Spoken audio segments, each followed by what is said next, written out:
The story takes place in the citadel of La Mir, a sacred shrine where several changeling children are present to receive their gifts. Ran, seeing an altar for the first time, is curious about the gift he can receive, and asks Kai if he is excited. Kai agrees, saying that he is a little excited, and adds that such a gift has been on his mind since yesterday. To see him in a panic, like a complete knob, Gina decides to leave Kai, who still can't believe that the day has come to receive her own gift. Apparently, in this world, when a human turns 13, he receives a special blessing from the gods, known as a gift. There are several types of gifts, from weapon management to the ability to use magic. After that, Yena comments that she would like to become a princess, but that becoming a rabbit wouldn't be so bad. Kai warns that she will not become a princess with the face that is appearing. When Reina asks Kai about the gift he would like to receive, Kai replies that a sword gift would be great. However, only he knows that this is a complete lie, as he does not want a sword gift at all. His grandfather is the only one who wants Kai to receive this gift and take over the family sword dojo. What Kai really wants is a gift that allows him to go on adventures and become a great hunter, like his mother. Hunters are people who exploit unknown parts of the world and defeat evil monsters. Kai then begins to think that he has no sword talent to begin with, and that his 2 neurons do not allow him to learn as fast as most people. He thinks that a relative named Roman should be the next one to inherit the dojo. A loud noise catches his attention and he discovers that someone has received a rare gift. This person is Lala, who has been running towards them. When she drops questions about the gift she received, Lala replies that she won the present sword expert, named. Lala is the only daughter of a long sword dojo, besides being the girl that Kaya will slap in the future.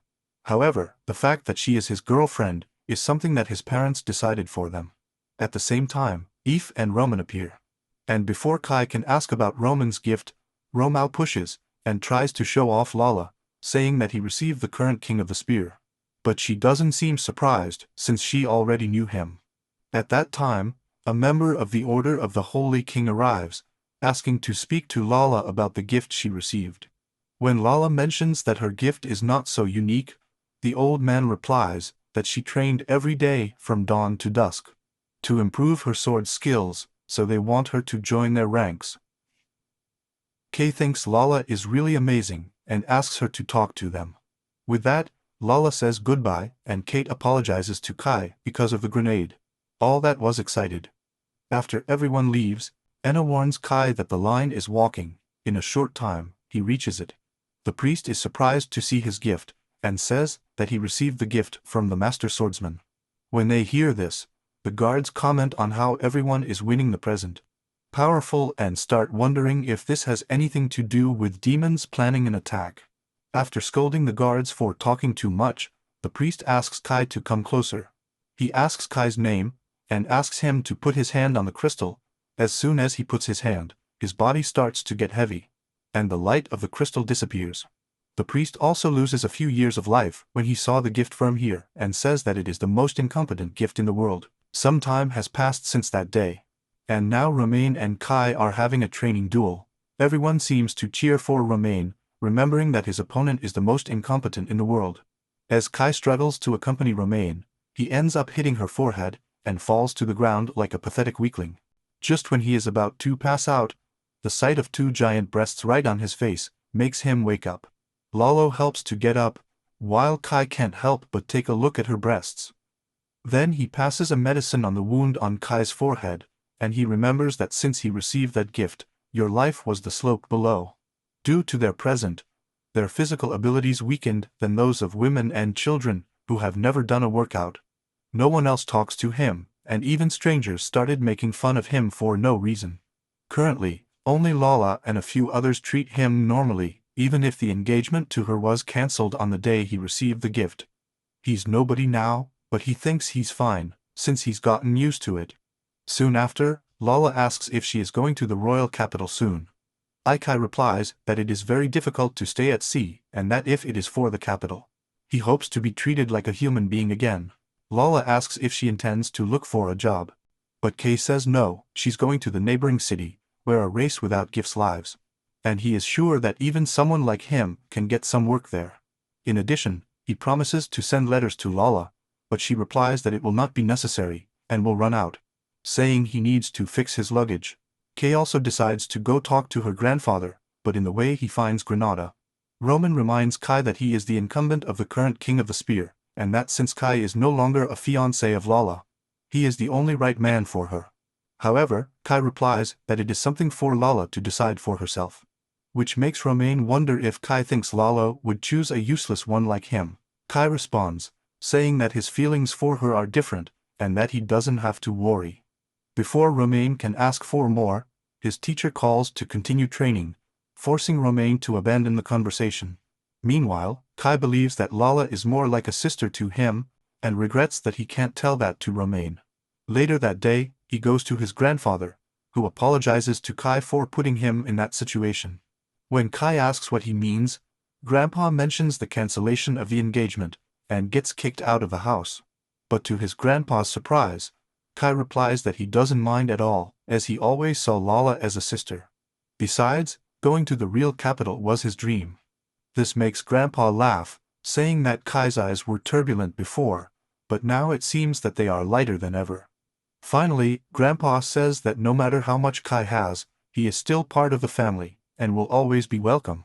When Kai replies that he doubts he will return one day, his grandfather GEKOKUJOU with him, asking to see his face from time to time. Having said that, Grandpa gets ready to go out, and asks Kai to take care of himself, to which he agrees. Now that everything is solved, Kai packs up, and thinks that he will finally go to Babel, the meeting point for all aspiring hunters, where he will try his luck to become a hunter as well. After that, Kai tries to find the carriage station, and thinks it should be there. Suddenly, a luxury transport stops right in front of you, making Kai wonder what kind of person would travel there. To her surprise, an extremely attractive cat goes there and asks her if she is Kai. Acting like Rosemary, Kai instantly remembers that she is the same name as the priestess of the kingdom of Amelia. Before he can say anything, Rosemary mentions that she will accompany him to the royal capital, and asks him to call her Rose. Kai agrees, a little embarrassed. Suddenly, her maid starts to look at Kai's soul, and end up grabbing his neck, leaving Kai totally confused. She then calls him an incompetent brat, asking if he has no education, but Rosemary reprimands, who tells him to stop immediately, reminding the maid that she was the one who wanted to travel with Kai, that this attitude makes her and Grandma ashamed. The maid apologizes, while the coachman tells Rosemary that Rosanna's actions were performed out of devotion to her. Rosemary then slaps him hard in the face, shocking Kai. As the blood starts to come out of her mouth, she asks him if they should travel. Still, he prepares to climb the carriage, thinking if all the nobles have loose screws like her. She also thanks her grandfather for organizing the trip, but she can't help but wonder if she will be able to deal with these people. At the end of the day, they stop at a campsite, and Kai stays in line waiting for his turn to get food. The boss warns that he has arrived, but only gives him a loaf, saying that it is by the Lord's command. Franton. Kai recalls that his grandfather said that all the travel expenses have been paid, and he thinks that he may have to pay for the food. At that time, a huge man with a stress ball purposely flinches at Kai, causing him to fall and waste the only bread he had. Before Kai can say anything, the man starts screaming with him, blaming him by bumping into him. Also, he kicks Kai's stomach and continues to kick over and over again. Suddenly, Rosanna appears and tells him to stop. This makes the man even more furious, and he wonders if Rosanna is protecting the traitor. She replies that she is only following Rosemary's orders. Soon, the sound of someone banging the sword on the floor draws everyone's attention, and the man asks the reason for the confusion. Without choosing, the fat is forced to move away, and the breaths are relieved. However, when you try to thank Rosanna, she walks away, saying that she only helped him because it was an order from Rosemary. When they pass each other, both Rosanna and the man are greeted. And soon he comes up, mentioning that one of his subordinates caused problems for him again. Kai recognizes him as Arnold. Surprisingly, Arnold begins to bow down in front of Kai, saying that his subordinate's rude behavior is his fault. Kai replies that this always happens, both for the people of the capital, and for the kingdom of Amelia, to see as a person despised by God. This makes Arnold decide to take Kai's food to his store from now on. When Kai tries to tell Arnold that he doesn't have to go that far. Arnold replies that young people like him should be more honest. Afterwards, Arnold takes Kai to his kitchen and confronts him about his rude behavior. The boss tries to explain that Franton ordered that, but Arnold grabs him by the collar and demands that he prepare more food for Kai. The boss, I'm almost scared to death. He orders all his employees to prepare a meal for Kai. Finally, Kai gets a lot of food, and when he tries to thank Arnold, he says that it's the least Kai has the right to, and that he should eat a lot to grow and get stronger, becoming a sausage. With this, Arnold walks away, determined to talk to Franton and his other subordinates, while Kai stands there, in shock, surprised that there are people like him in the world. 3 days later, Kai gets a lot of food again, and this time no one bumps into her. That night, Kai is lying in her tent, wondering how she is doing and reigns. This reminds that Eve was going to the real capital to study, while Hostage joined the team of the heroes to defeat the Demon King. At this point, Ross Mimera appears outside his store and asks permission to enter. He lets her in and stays there, sitting uncomfortably, wondering if this is some kind of friendship with benefits. Besides, she thinks he doesn't like treating her. For people can annoy her again if they see her with her. But before he can ask anything, she apologizes, making him surprised. Rosemary explains that she heard about what the gentleman did to her the other day. But Kala calms down, saying that this has already been in the past, and that he does not have to apologize for it.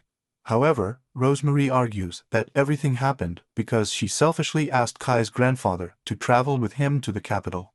This makes Kai wonder why she wanted to travel with him. And Rosemary replies that it's because he's a childhood friend of Rihina and Kaif. Surprised, Kai asks if she knows Jenna and Kaif, and she answers in the affirmative.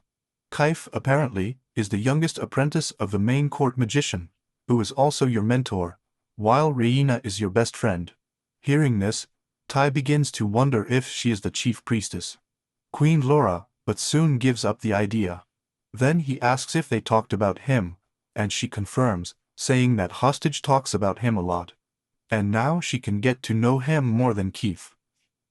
After hearing so much about him, Rosemary wanted to meet him in person. Then Key asks if Rihina is okay on the heroes team, and she replies that all heroes and gentlemen love to be around a cheerful and attractive girl. Shortly after that, Rosanna interrupts the conversation, who walks into the store and tells Rosemary that she should go to sleep. Rosemary realizes that she lost her sense of time while talking to Kai and decides to go back. Kai thank you Rosemary for teaching so many things. And she replies that she had fun too and would like to talk sometime. After she leaves, Kai gets ready to sleep, but is interrupted again, this time by Arnold. He apologizes for being so late and says he just wanted to thank you. Kai wonders why he didn't do anything, but Arnold doubles down once more, thanking Kai for talking to Rosemary. Despite everything that happened, Kai tells her to raise her head and says it should be Rosemary to thank her, talking to someone as useless as him. Then Arnold tells Kai that he also received a weak gift, and therefore, he can identify with it. In addition, he motivates Kaya to do everything possible, by saying that if he tries hard enough, he will be rewarded. On the other hand, two half-suspicious faces are talking in the forest when Franton appears. When Franton asks about his progress, the skeletal guy says that all the best summoners in the Empire are ready, and ensures that no mouse can escape. Franton praises the skeletal one, named Dan, and asks about the princess's movements. Franton replies that Rosemary was talking to Kai, but she is sleeping soundly now. All that's left is to cause confusion and get Arnold away from her. At that point, Firma interrupts, saying that if it weren't for Rosemary, Gilbert would be on the throne. Sinal is still making fun of Franton for trying to sell the royalty he serves, saying that the soldiers would never dare to think about it. Franton asks if Signal suggests that they are not embarrassed, and Signal sarcastically apologizes. Furious, Franton starts screaming with Signal, saying that he knows nothing about the internal affairs of the country. While returning, Franton thinks about how it is time to expel the princess from her homeland. He believes that, with the two greatest features of the Empire by his side, he cannot fail, as Rosemary will destroy the noble orders he has protected. In the end, he vows to fulfill his mission and pledge allegiance to Prince Gilbert. Meanwhile, Kay leaves her tent, crying about not going to the bathroom again before going to bed. He thinks about doing this near the store, but soon realizes that he does not want anyone to see his pursuit. Finally, he finds the perfect place to relieve the pressure, but realizes that someone who is already there. Kai and Sin look at each other, and Kai wonders what he's doing there, since this guy wasn't in the carriage. However, Kai decides to talk to him, and asks if he lives there. Arya makes the signal in a deep thought, and ends up remembering that she had nothing about it in the report, and that she can simply call an accident. Besides, he thinks that as long as he doesn't interfere with the plan, a little fun is quiet. He falls, immediately realizes that something is wrong, and even the signal advises him to run if he can. Having said that, he squirts his fingers at her, and causes several giant monsters to appear. Wasting no time, Kai starts running for his life, and wonders what the hell is going on. He can't understand why that guy is sending the monsters after him for no reason, and why he wants to eliminate him, when he didn't do anything. Afterwards, Kai begins to realize that he can't breathe anymore, and that his whole body is breaking down so much. For the first time, he begins to beg for his power to disappear, so that he can run faster. And he realizes that he can hear footsteps right behind him. This makes him wonder because he is always the one who is being targeted, and he starts blaming his gift. While running, he falls, but soon gets up and keeps running, remembering every time he suffered because of his cursed gift. In addition, he begins to wish he had received the gift of fencing, since he would not mind if he did not become a hunter. Therefore, she could dominate Mary Lala, and remain friends with Reina and Keith. Dying in the middle of an empty forest, while holding her number 2, is the last thing she wants. After running for a while, he comes across a waterfall. With nowhere else, Kai doesn't think this is the end, and thinks if it's all there. Just then, he notices a light inside the waterfall, and as the monsters almost catch him, he decides to get into it, not wanting to die in a shitty place. Inside, he is in a gigantic and empty room. It looks like a desert. Surprisingly, the sun also seems to be shining, which confuses Kai, as a few moments ago, he was in a forest at night. Soon after, the entrance he entered also disappears, but instead of worrying about that, Kai starts laughing, as he is at the moment. He is happy to have escaped from the monsters. He then wonders if this cave was a trap and notices a nearby building. Wanting to rest a bit in the shade, he enters the building, only to discover that it is actually a temple. Also, notice an altar-like structure inside the room, with a place to put your fingerprint. Even with something written there, this clueless, who didn't even finish kindergarten, can't read, and just decides to put your hand on such things. As soon as you put your hand on it, all the panes of glass in the middle of the room start to glow, and a system window appears. She starts checking her gifts, and mentions that Kai is holding a gift ranked above the divine tiara, which makes her wonder if this is some kind of mistake. Afterwards, the system window welcomes him, and introduces him to something called the Ways of the Gods. After pressing the Proceed button, you are taken to a window that informs all the rules of that place. After reading, he discovers that the building where he is a dungeon. He knows very well that the places are cleaned by high-level hunters. But if he leaves, they will have monsters waiting to turn him into ground meat. This makes him panic, but he forces himself to be calm and organize his thoughts. Kai then remembers that there are 5 things bestowed, and does the former. A box of items appears. Inside the item box, he has 2 things, a pair of escape shoes, and an indestructible stick. To begin with, Kai chooses the escape shoes, making them appear out of nowhere. After taking a look at them, Kai thinks about returning what makes the shoes disappear. After that, he says that it is stored, making the item box show what is inside, which makes him believe that he actually got a rare item box. Now it's time to test the 4th element, which is the evaluation ability. Kai starts by evaluating the escape shoes, and finds that they increase the probability of enemy escape. Reading what the shoes can do, Kai wonders if this is a national treasure level item, and has the idea to be evaluated. There he discovers that his gift is really classified as divine, and learns that under certain conditions, he has the potential to overcome all limits in any category. Realizing that is a cute way of saying that the effort is worth it, he decides to put it aside, and remember the 3rd element, which is elixir. After taking a look around the room, he can find the source of the elixir, which surprises him, as he thought it would be a bottle. To test the abilities of this elixir, Kei cuts his hand with a knife, and hits him wounded at the source of the elixir. To his surprise, the elixir has healed injuries instantly. Realizing that he obtained a box of elements, the ability to evaluate, and discovered the source of the elixir. He thinks he can even become a hunter to report this to the Hunters Guild. After establishing everything he found, Kai is now prepared to escape from this place. With that, Kai starts walking deeper into the dungeon and decides to follow the wall, just like the Hunter's manual, believing that he can go through this. Kai continues to move towards the wall he was using as a guide. Before deciding which way to go, he notices a monster masturbating his arm, not caring about anything. Then he starts to panic and tries to get rid of the monster. As Kai struggles to free himself, the monster squeezes harder, resulting in the loss of his arm. Without thinking too much, Kai starts running back to the room he came from and goes straight to the source of the elixir. There, he organizes his thoughts and remembers that he was going to the capital and camping when he came across a guy with red hair. After that, he takes his head from inside the elixir after catching his breath. Remember that the grasshopper monster tore off his right arm. Lucky, elixir can heal him, making Kai relieve himself to escape the monster again. Even if elixir has healed his arm, it can't fix his supreme style. And seeing the bloodstains on the shirt makes Kai realize that it wasn't a dream. Everything I was living was real. Besides, he knows that, in order to escape, you need to go back to the dungeon. He was lucky to survive this time, but next time, the grasshopper can turn it into a full-fledged feast. Thinking about it, Kai gets upset and starts crying, wondering why he always has to be the one going through all this. It has been 7 days since he entered the temple. There is nothing to eat, and in this way, you can get hungry.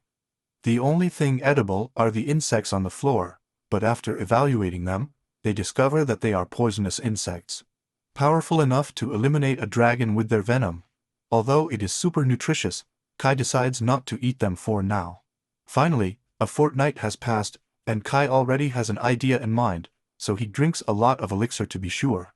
He drinks some more and finally decides to eat the poisonous insect without thinking too much. He puts everything in his mouth, and instantly his vision starts to turn red, making him wonder if it's the end. At that moment, a notification appears of him acquiring an ability, making him wonder why he is still alive. Then another notification appears informing that he gained resistance to the weak poisons. This makes Kai relieved to know that elixir worked, but he still feels incredibly sick. In addition, he began to feel headaches and dizziness. To solve this, you need to choose more, which relieves both symptoms. Somehow, your stomach feels full, but you can't get excited. Knowing that you will not eat anything but insects from now on, it has been 100 days since he arrived at the temple, and finally gained full resistance to the poison. Which means that no matter how many of these insects you eat, it won't die. Soon after, a year passed, and Kai began to practice fencing to lighten the mind. And so, a decade has passed, and Kai has not stopped fencing. However, after passing the age of 40, Kai began to fight imaginary enemies. Now he is facing Romain. Without thinking much, he runs towards Romain. The blades collide. And surprisingly, Kai manages to disarm Roman and defeat him for the first time. With this, Kai ends today's virtual fight, and thanks to Roman's imagination for the practice. Then he remembers that he has won much more in these virtual fights, since he could even beat his teacher. All this practice helps you to acquire a skill that slightly increases your status during real sword fighting. Kai realizes that he has never heard of the fence that the system has mentioned, and, pointing out that it is called the first phase, decides to continue reaching the highest levels of this skill. And so, 800 years have passed. And today Kai is fighting Master Overflow Isabel, the strongest elf of the Edain, and the former Sword Emperor Glitter Empire. Now 1500 years have passed, and Kai says that all those legendary heroes are weak, daring them to come against him at the same time. Finally, 3000 years have passed since it all began. And only one opponent Kai can face. Currently, Kai is the strongest swordsman in the world, surpassing all the saints of the combined swords. The only opponent he can face now is the same one, and with that, Kai's duel against himself begins. After this, Kai finally decides to explore the dungeon, and after using the evaluation ability, he realizes that Grasshopper's statistics are unknown except for his name. However, he finds an enemy shrouded in mystery, which he finds quite interesting, and runs towards him, telling the monster to show him the way he should go. The monster also tries to attack Kai, but he easily avoids the monster because his attack is too straight and weak. Then he can punch the monster in the face, and the monster tries to tackle his legs. However, Kai again blocks the attack with his bat. Seeing the monster jumping towards him, Kai lets out a sigh, and asks the monster if this is his limit. He still calls it a waste of time, and decides to show the grasshopper something special. Kai then uses a new technique called Alvera Dedid, cutting the grasshopper into several pieces. While he was disappointed with the show that the grasshopper did it, a notification seems to inform that his status improves every time he defeats an enemy. After that, look at the fat Perry's corpse. He thinks swinging the sword would have been more interesting. As he descended deeper into the dungeon, Kai realizes that it is expanding as he falls. In addition, the toxic insects he was eating disappeared, which also makes Kai think about whether he should return to the surface, using the teleportation circle. However, he decides not to return, and starts eating the grasshopper. After going down a few more floors, he finally finds a monster named Ornetti Killer. Apparently, this monster appeared when he arrived at the 10th underground, and Kai deduces that a powerful enemy appears every 10 floors he descends. Besides, he thinks it's the perfect time because he was getting bored, and he suggests that they eliminate each other until they are satisfied. Suddenly, Horneat disappears and attacks him with crazy speed, pulling Kai's arm before he notices. But instead of screaming like a coward, this time, Kai is impressed with his opponent.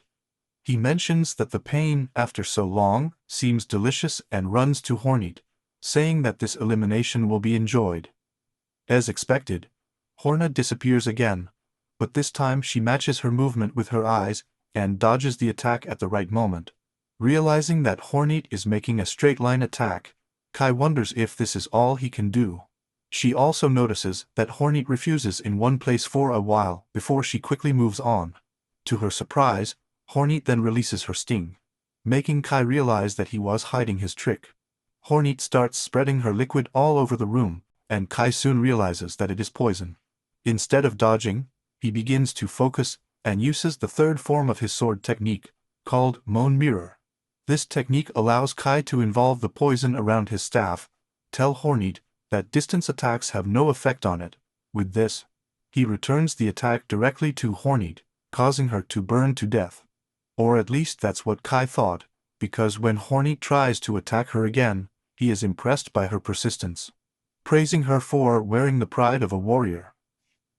Still, Chaos to the second form of his sword technique, called Lightning Attack, to pierce Horneat's body. Because, he reports that, as a fellow warrior, he made a point of responding with his fastest sword technique. And this time, Horneat dies forever. After defeating Horneat, a notification seems to inform Kai about the reward he unlocked.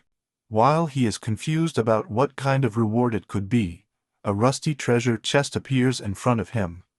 Inside the chest, Kai finds a flaming sword with the ability to set anything it contacts us with. However, Kai is not sure about this sword, because he thinks his stick does the job very well.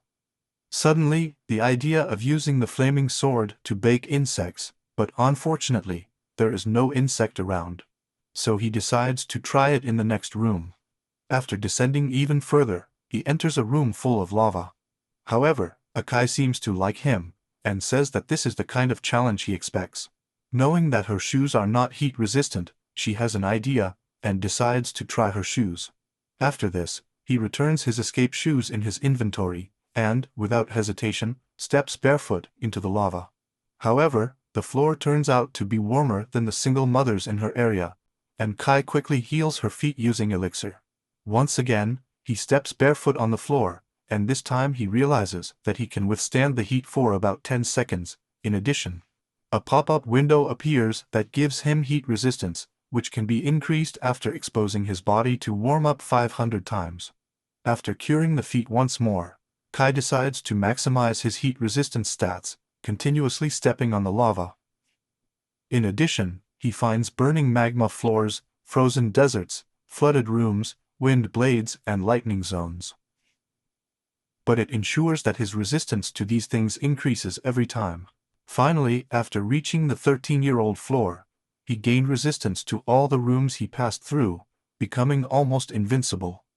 With that, he decides to move to the next room, and remembers the thunder vest gloves he caught earlier, and to just wipe off the sweat.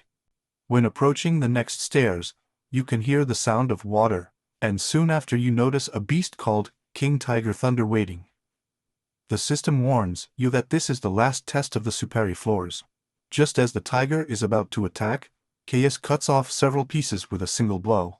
Apparently, the technique he used this time is the first form of the fencing final phase, called the border of the ad. Suddenly, the system starts announcing his victory. Before you can finish talking, Kai notices the giant fish swimming below. While the system continues to talk about the special bonus Kai received, he believes that the fish look more promising, and without thinking, he jumps off the platform. As soon as he dives into the water, he catches the attention of all the fish, who start attacking Kai. As expected, Kai does not retreat, and can cut all the fish. Then, thinking about the fact that it was not the smoothest fight, since it was his first underwater battle, he soon realizes that returning to this point may be the biggest challenge of this floor.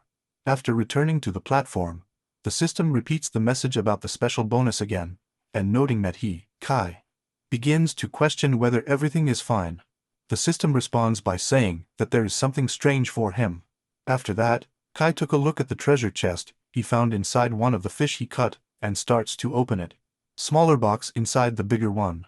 And there he finds a book called Tome of Magic, which makes him wonder if someone like him, with which from a wet sock, I could learn magic.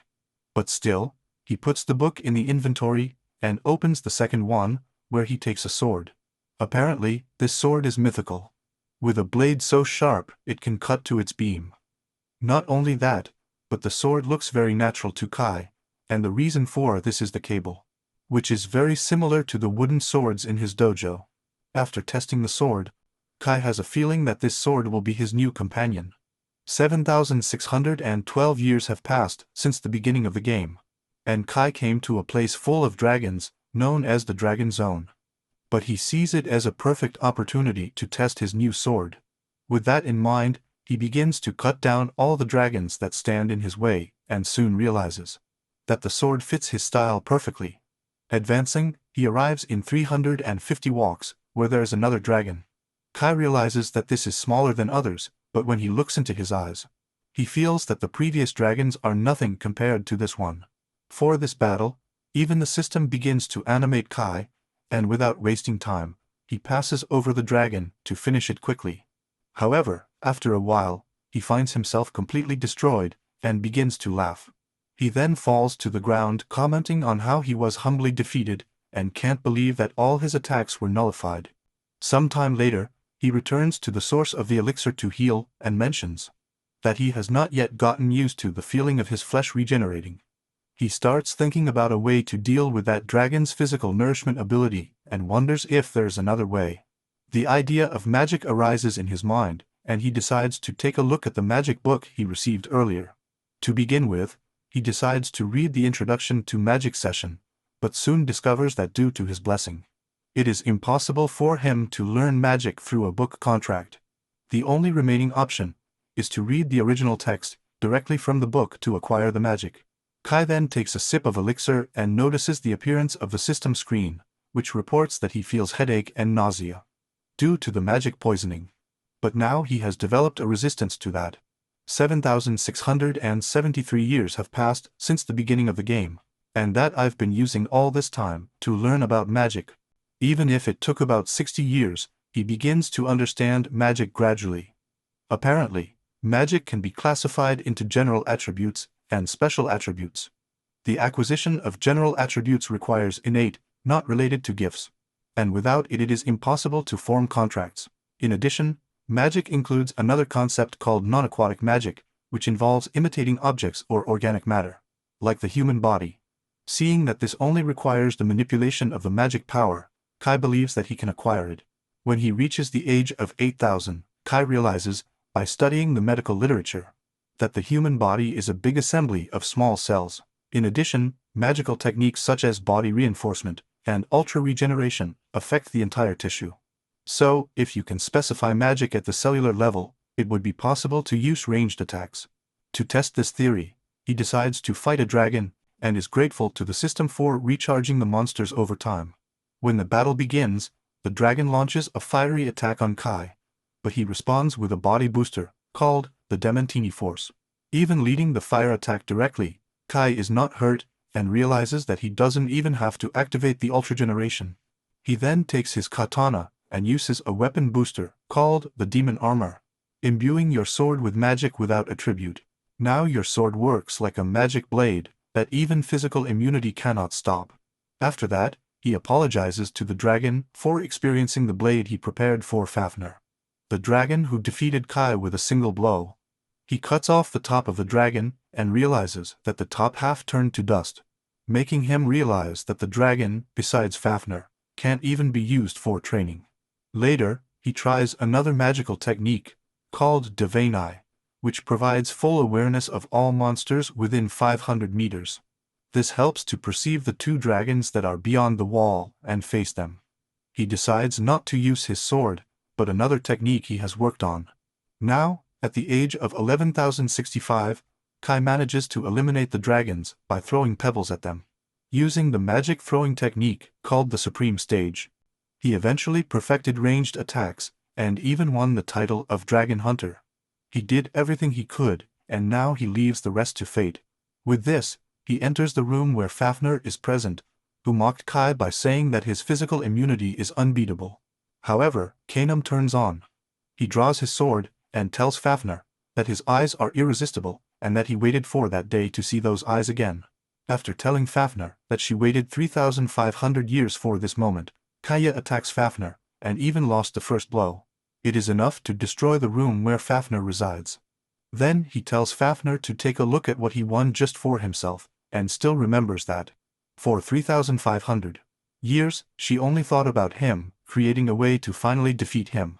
He thought about Fafnir so much that he was almost crazy, and now he wants the dragon to show the blood coming out of his body. But just as Kai is about to attack again, Fafnir ends up surrendering. Kai, who was acting like a complete psychopath, returns to his normal state and yells at Fafnir, asking if he's having fun. In addition, he begins to motivate Fafnir to try harder, but Fafnir replies that it is impossible for him. Caius remembers that he passed 3,500 years researching magic only to find it, and is interrupted by the system screen appearing, which reports that the 8th test has been completed as Fafnir surrendered. However, Kai cannot accept this result, and begins to question whether the system can do anything. But just remind Kai that the battle is over and he has won, and he will be given a special reward. The special reward is Fafnir wanting to join Kai's group. But after taking a closer look at the crying dragon, Kai is sure that's not the case. In addition, he begins to wonder how such a large creature will follow him, and thinks that he will adapt to accompany him.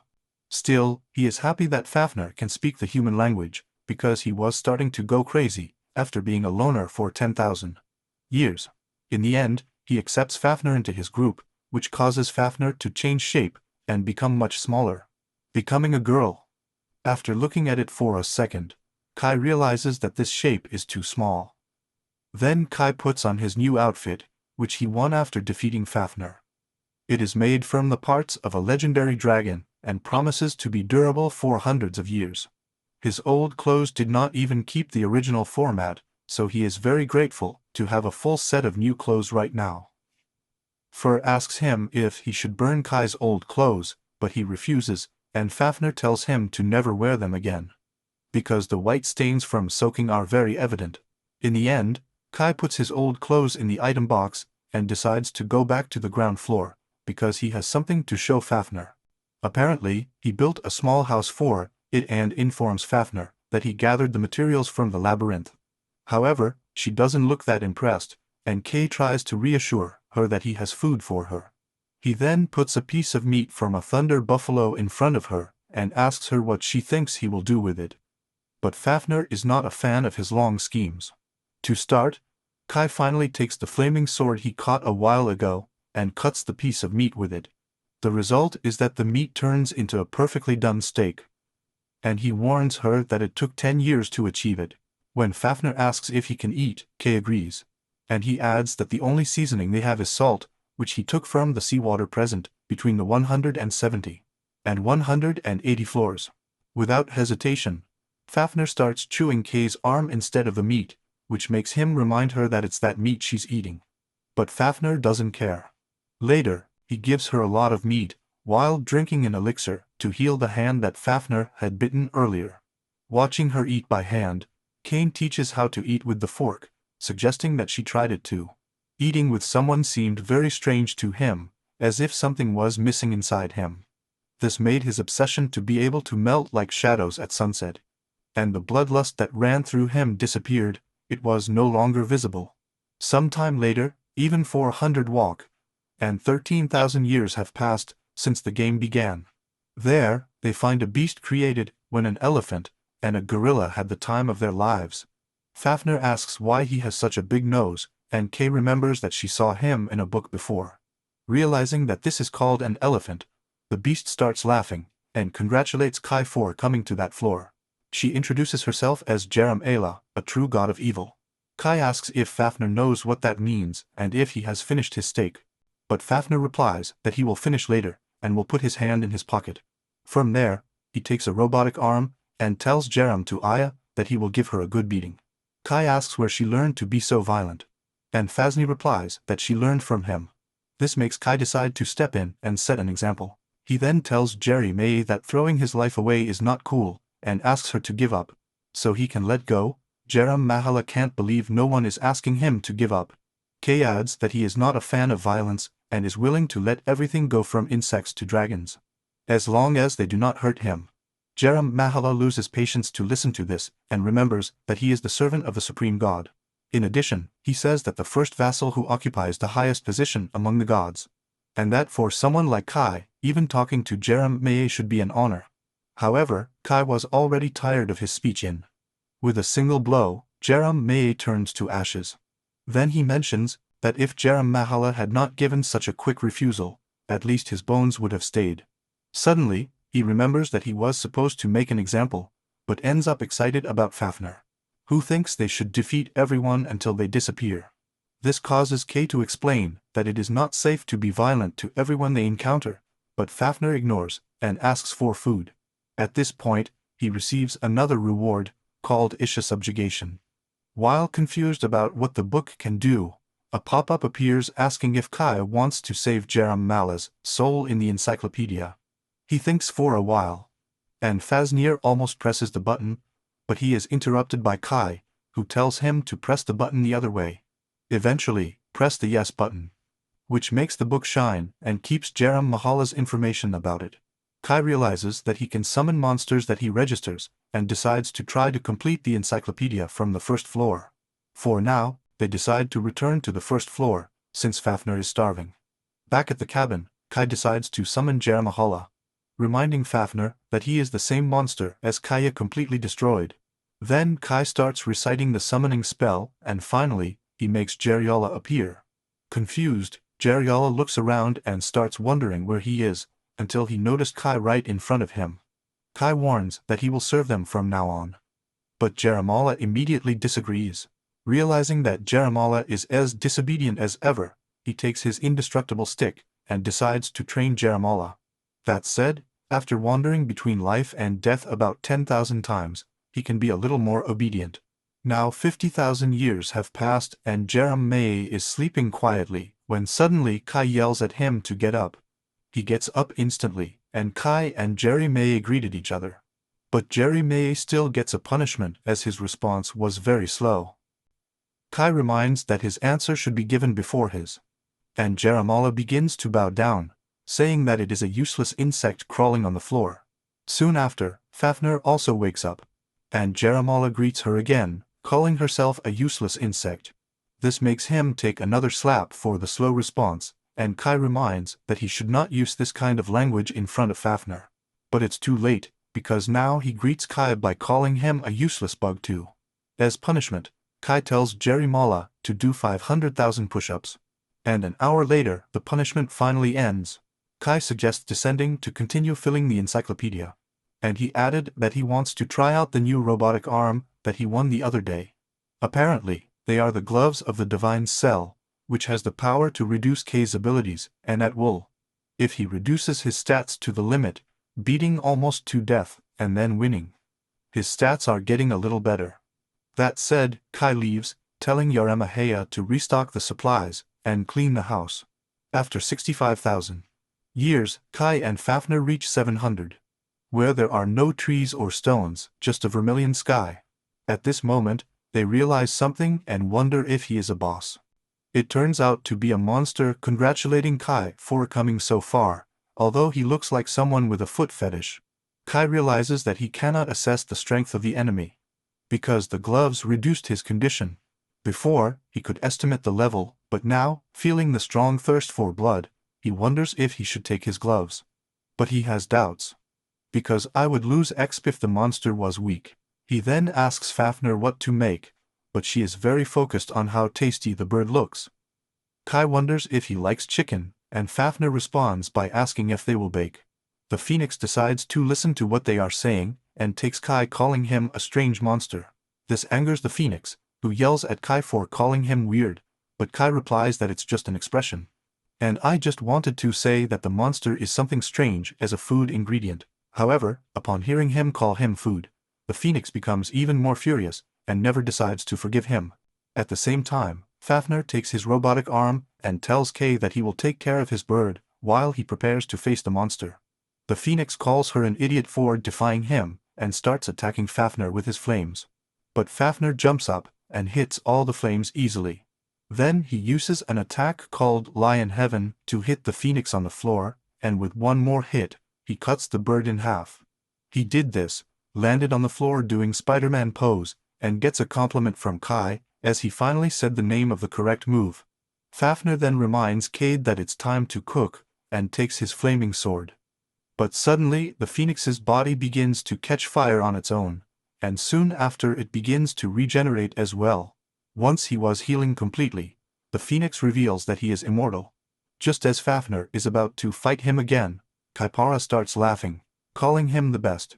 He adds that his blood is boiling, because it had been a long time since he had felt this emotion, and now he wants to prove if the phoenix is really immortal. First, he wants to take out all the organs of phoenix, then cut it into small pieces, the size of a fingernail. In addition, he will use his sword to turn it into dust, and will want to test how long his life force can last. However, soon Kei can't believe what just happened, and is in shock. Because the phoenix died when he cut it into bite-sized pieces. Even after cooking the phoenix for Fafnir, he still does not believe that the phoenix is not regenerating. When the notification about adding the phoenix to the encyclopedia appears, Key taps the screen. He calls the bird cowardly and pathetic bird for died so easy, only to realize that he said all this in front of Fafnir. Instantly, he changes his attitude, and tells her that it is not correct to use this type of language, and assures that he did it to show her what he should not. Fafnir agrees, and calls it a weak decrease, making Kay realize that it is too late.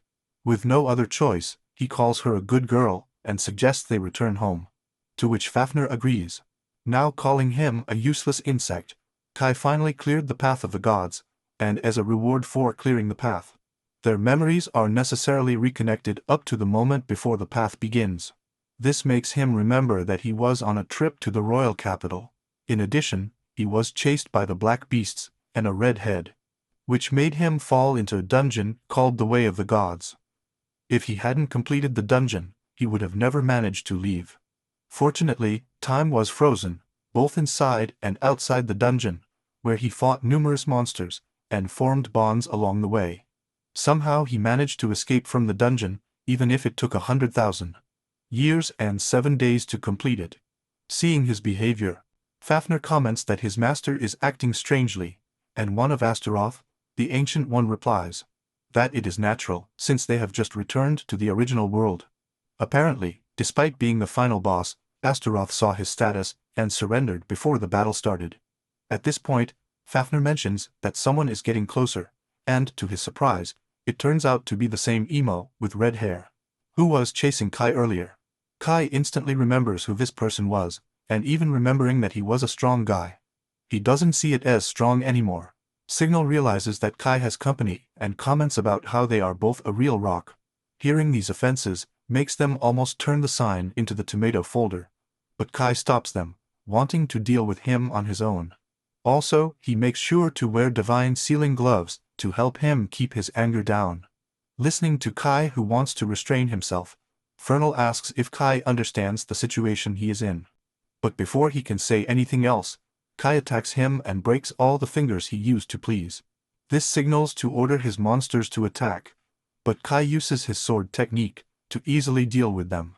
Then he walks towards the signs, using the technique called De Atbirada, makes pieces of the remaining monsters. The henchmen comment that Signa has no chance, and after tying him up, Kyo questions his actions and confesses everything without resistance. Sinal says that Franton had allied himself with the Empire to kidnap the first princess, Rosemary. To execute the plan, the Empire sends ants and signs, which explains why the Empire summoner was wandering around the kingdom's properties. Kai then thinks about how he feels compelled to protect Rosemary for some reason, and wonders if he can fight the Sword Emperor. He then tells Kai that if he accepts, you need to swear allegiance by kissing your hand. However, Kai decides to remain the alpha, and without giving up his carefree attitude, he closes the deal with a handshake, accepting the offer until he finds an appropriate royal guard. With the deal closed, Al mentions how Kai is always getting into trouble. But Kai believes that he could face stronger opponents if he continues with the princess. Some time later, Rosemary writes a letter to Ren, warning that he will go to the great city of Bulls to deliver Franton. She is also sure that the news about the attack she suffered must have surprised Renee, and reassures her by saying that Kai pushed all the Imperial soldiers and that he accompanies her.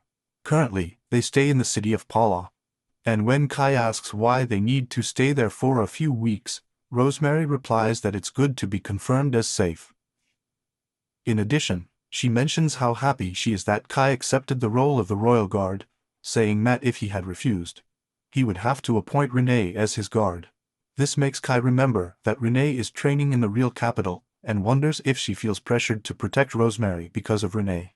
Rosemary then adds that she doesn't want her best friend to get involved in a dangerous mission, to which Kay agrees, saying that she also wants to protect her childhood friend. He then reminds her that she is acting only as a substitute guard, and Rosemary agrees, saying she can ask him a favor later. At the end of the day, Adolf and Fafnir, along with their dog, are sleeping quietly when Kay enters the room and screams for them to wake up. There is a hurried rope with the stressors outside, and it is warned that they are going to the city to do some shopping. In this moment of panic, Astav ends up dropping his blanket, offering a 4K view of his glorious pitacolas, while Kai is shocked to discover that Astav is a woman. Fafnir also wakes up, and soon after Rosemary and Rosanna appear in the room. Rosemary then asks Fafnir to go to the city with Kai to look for ingredients to make a cake. Fafnir, excited, asks her if she will make a cake. She agrees to say that he will try his best, although he is not as good as Kai. Meanwhile, Kai orders that his summon called Nehemiah to protect the princess while they are in the city.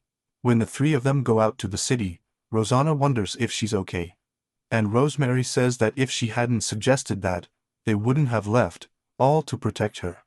Apparently, Papla is a city located inside the vast silk forest, and hunters from all over the world pass by.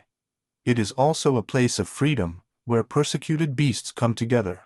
And he knows this because his mother used to tell stories about this city. While thinking about signing up as an adventurer one day, Asteroid comments on the confusion. Kai decides to investigate, and, to his surprise, discovers that it is a porridge fruit. The owner introduces Lord Gary, asking him to try it, but before trying, he instructs his magicians to make a clown. Astolf immediately realizes that he used some kind of magic to rot the fruit. Gary then takes a bite out of it and throws it on the ground, saying it's totally rotten. Also, remember that your task is to select an offering to Gilbert, and feeding the prince with rotten fruits is the same as delivering them to Gilbert. Then he warns the owner of the fruit that he made enemies with the bloody pact. While the owner tries to apologize, just as Astolf tells Kai that they shouldn't intervene, someone in the crowd yells at Gary, saying that this won't happen. This person is the leader of one of the 4 sacred guilds, who was accompanied by the sublighter. Herd argues that the actions of the city's residents cannot be ignored, and the leader mentions that Gilbert wouldn't want to see his people suffer. The leader also asks Jerry to calm his anger, which makes him pass, advising the owner of the fruit to bring the good next time. However, upon observing their performance, both Arrow and Kai realized that the guild leaders were definitely involved in the fraud. When Kai starts walking, he notices that his dog F runs away. On the other hand, a beast is being bullied, as it was the fruit of his father who upset Gary. They start threatening him, saying that they will never buy his fruits again. In addition, they start pushing him, and he kicks him in the belly, causing one of the fruits to fall to the ground, and one of the thugs ends up crushing it with his feet. This makes the child think that Dad's fruit that his father harvested was of the best quality and regrets that he is not a strong hunter, so he could have stood his ground. At that time, Fen appears in front of the beast people and tries to defend him, followed by the appearance of Asterit and Fafnir. Kai also appears, telling Fen not to fire the city. Fafnir also greets Fen and apologizes for running to the front. One of the thugs mentions that tourists should not enter the affairs of the city, but ends up being knocked down by Kai. This causes the other thugs to prepare to attack Kai, but their attacks have no effect. Realizing that he only needs to leave one of them alive, Kai attacks the rest, leaving only one intact. When the boys try to thank her, Kay advises them to thank Sen and tells Iro to take Fafnir and the boy to Rosemary's house. With this, he returns to the bully, asking him to find his boss, saying that rotten fruit is not the only conspiracy in that city. Later, Rosemary makes a cake for everyone, and Astif tells him that Kai won't be back tonight because of the investigation. This makes her a little disappointed because she wanted Kai to try it, but Fafnir remembers that he can do it again. Meanwhile, a few kilometers from Papula, a boy receives a magical beast that tells him to devour everything in his path. Later that day, Rosanna screams with Kai, asking what he was thinking of entering into the affairs of the city. She still tells Kai that she will never forgive him for endangering the princess. Kai begins to apologize and mentions that this conspiracy involves nobles linked to the family as well, asking if the princess will be silent. This causes Rosemary to ask if there's anything she can do to help, and Kay asks her to gather people, as he holds an information session about the beasts. With this, Kai begins to explain that the basis of Paul's prosperity and trade is in agricultural goods, prepared by the beasts. Nobles who wish to take to the agricultural lands to work with the fame-seeking guilds, and the mayor who discriminates people from beasts. And finally ask for help from the thugs who will do anything for money. These groups devised a plan to drive the beasts out of the city. Apparently, everyone had a meeting later, where Gary was praised for his performance, and informed everyone that the bandit group he hired would organize an attack on the city, after which the Currency Guild would save the city of the rebellion of the people of the beasts, armed by the bandits. Will give them the opportunity to capture the beasts and sell them as slaves. This information was bought from a cheater that Kai caught. A guy named Kai, who was caught by his subordinate, the Boo, who is a beast in interrogations. The beasts can't believe everything and start to wonder if this is true. The child of the beast remembers that his parents fainted from so much stress and realize that no one would believe such a cruel truth. At that moment, Kyle slaps his head and asks what he will do. The beast boy replies that he can't forgive the boys for using their fruits in this way and wants to protect the city from these crazy women.